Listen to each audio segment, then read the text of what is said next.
नमस्कार मंडळी. अवधूत चिंतन श्री गुरुदेव दत्त श्री स्वामी समर्थ महाराज की जय. आपण आजच्या व्हिडिओ मध्ये पाहणार आहोत की अधिक मास महात्म्यामधील शेवटचा अध्याय म्हणजेच 31वा अध्याय. बघा, श्री अधिक मास महात्मे अध्याय 31वा. श्री गणेशाय नमः. श्री गणराज महागणपती अष्टग्रामी तयाची वस्ती अष्टविनायक नावे ख्याती असे बहुलोकांत. 8 गावीचे अष्टविनायक जे जे भक्तांचे परिपालक करी त्या संभाळ प्रेमपूर्वक जे आपल्या भक्तांचा त्या अष्टविनायकासहित न मिली शारदा सरस्वती दैवत विद्या कला गुणाने खैरत करीते जे भक्तांवरती सरस्वती शारदे मातेला मागणी केले काव्यशक्तीला जी हवी ग्रंथ लेखनाला या अधिक मास महात्म्याला सद्गुरूचे चरणी मिठी घालून मागितले कृपेचे वरदान.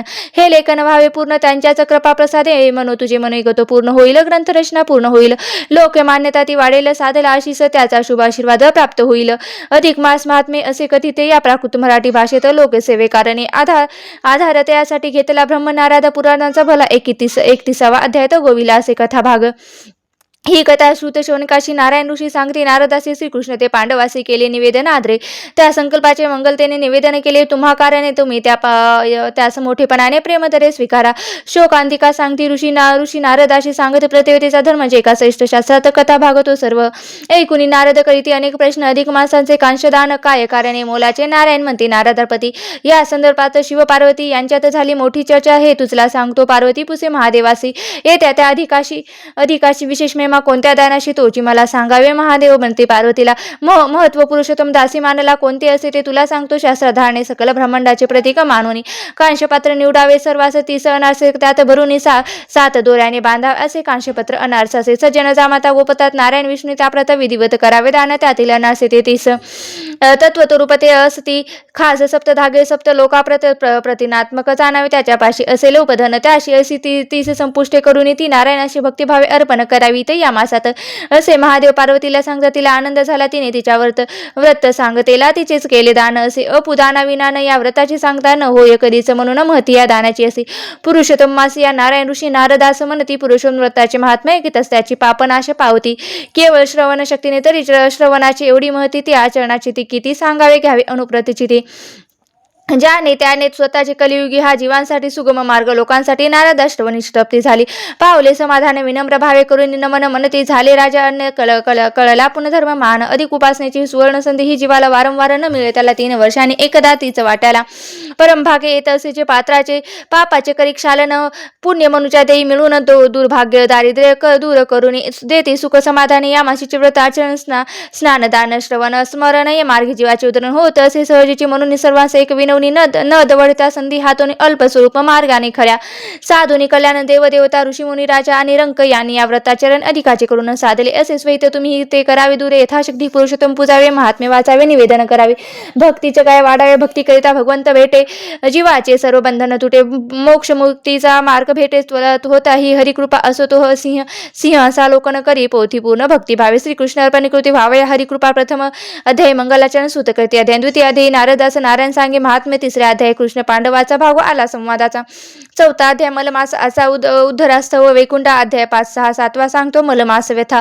हरी सांगतो कृष्ण त्याचे उद्धरण करतो पुरुषोत्तम नाम देऊने. 8, 9, 10 अध्यायात आली मेधावतीची कथा.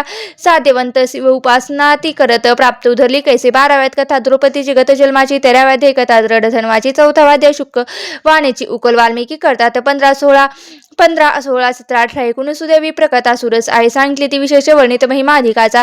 अध्याय 20 आणि 22 मध्ये सांगी पुरुषोत्तम महात्म्यास कथा. 23, 24 व्यात झाली दीपदानाचे. अध्यात 25, 26 सांगतो महात्म्य ते वर्णन करतो.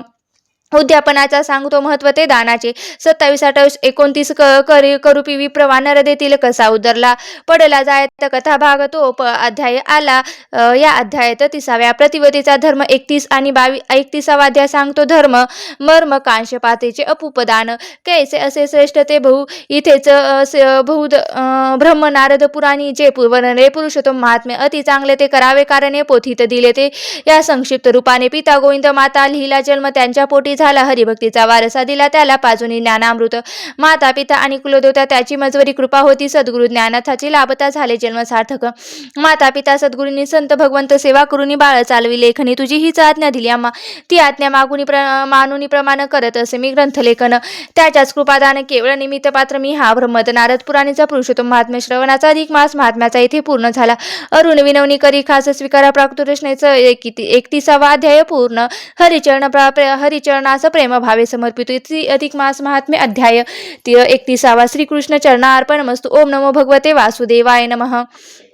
आता या अध्यायाचा आपण मराठी भावार्थ जाणून घेऊया. श्री अधिक मास महात्म्य अध्याय 31. पुरुषोत्तम महात्म श्रवण वर्णन महिमा. शौनकादिकांना सूत महामुनी असे सांगतात की अशा प्रकारे नारायण ऋषींनी नारदास प्रतिवतेच्या बाबतीतील सर्व त्यांच्या प्रश्नांची उत्तरे दिली. त्यानंतर नारदाने विचारले की हे ऋषीवर या अधिक मासात कांसपत्राचे दान का सांगितले आहे, त्याचे कारण काय. तेव्हा नारायण ऋषी सांगतात की एकदाच हा प्रश्न सती पार्वतीने भगवान महादेवांना विचारला होता. तेव्हा त्यांनी ते जे सांगितले ते तुला सांगतो. म्हणाले की तो नारायण हाच ब्रह्मांडाचे स्वरूप आहे. त्याला खरे तर आपण दान देणार तरी देखील हे आपण अर्पण करायचे. तो अहंकार बाह्य स्वरूपात मासात ब्राह्मणचे जाई सज्जन आणि कांस्याचे पात्र त्यात 33 अनाश भरून द्यावेत असे एक सांगितले. त्यातील 33 अंक हा अतिशय महत्वाचा प्रतीक आहेत. तर त्याभोवती गुंडाळलेले 7 सुताचे धागे सप्त लोकांचे प्रतीक आहेत. असे अपूप दान दिल्याने भगवान पुरुषोत्तम मास हा संतोष होत असतो. हे ऐकल्यावर स्वतः पार्वती आलेल्या अधिक मासात दान दिले व पदरी पुण्य जोडलेले नारायण ऋषी नारदास सांगतात की जे लोक पुरुषोत्तम व्रताचे महात्म्य ऐकतात त्यांच्या सर्व पापांचा नाश होतो. ते या कलियुगात ही जीवांसाठी पुण्य पदरी जोडून देणारा सुगम मार्ग आहे. ही संधी सुद्धा वारंवार येत नाही. दर 3 वर्षांनी ऐकते. या मासाचे व्रत आचरण स्नान दान श्रवण नामस्मरण हे उपासकाचा उद्धार करतो. देवदेवता ऋषीमुनी राजा रंक यांनाही व्रताचरण करून स्वतःचे हित साधले आहे. यासाठी तुम्हीही दूर न राहता यथाशक्ती पुरुषोत्तम पूजावे, त्याचे महात्म्य वाचावे आणि जगी भक्ती वाढवावी. भक्ती केली तरच भगवंत मिळतो. तो जीवाशी सर्व बंधने तोडतो आणि त्याला मुक्त करतो. यानंतर रचनाकार या संपूर्ण पोथीचे सिंहावलोकन करतात. शेवटी या ग्रंथलेखनाचे कार्य या श्रीहरीच्या कृपेने पूर्ण झालेले सांगून इथे ती पोथी भक्त भाविकांच्या हाती समर्पित करतो. इथे पुरुषोत्तम महात्म्याचा श्रवण महिमा सांगणारा अधिक मास महात्म्याचा 31वा अध्याय पूर्ण होतो. इथे श्री अधिक मास महात्म्य श्रीकृष्ण चरणार्पणमस्तु. तर मंडळी, आपण या अधिक मास महात्म्याच्या निमित्ताने ग्रंथाची समाप्ती येथे होत आहे. तुमच्या निमित्ताने मी देखील या ग्रंथाचे रोज एक अध्याय याप्रमाणे श्रवण पठण केलेली आहे. झालेली सेवा मी स्वामींच्या चरणी, भगवान विष्णूंच्या चरणी समर्पित करते. भगवान श्रीहरी विष्णूच्या चरणी आणि माता लक्ष्मीच्या चरणी समर्पित करते. आणि व्हिडिओ जर तुम्हाला खरंच आवडला असेल तर व्हिडिओला नक्की लाईक करा, शेअर करा आणि हा व्हिडिओ तुम्ही शेवटपर्यंत पाहिला असेल मी अशी आशा करते. आणि हा व्हिडिओ तुम्ही कुठून पाहताय ते सुद्धा मला कमेंट करून नक्की सांगा. धन्यवाद. श्री स्वामी समर्थ. जय जय स्वामी समर्थ. ओम नमो भगवते वासुदेवाय नमः. ओम नमो भगवते वासुदेवाय नमः.